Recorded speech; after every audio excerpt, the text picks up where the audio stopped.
On the way po kami sa windmill sa Saud White Beach.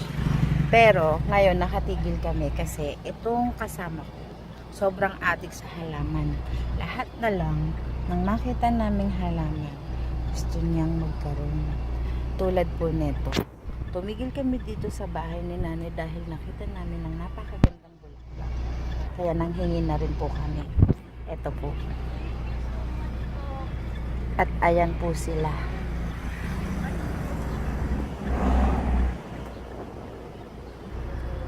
Kita nyo po? Ayan po yung bulaklak na aming hinihingi.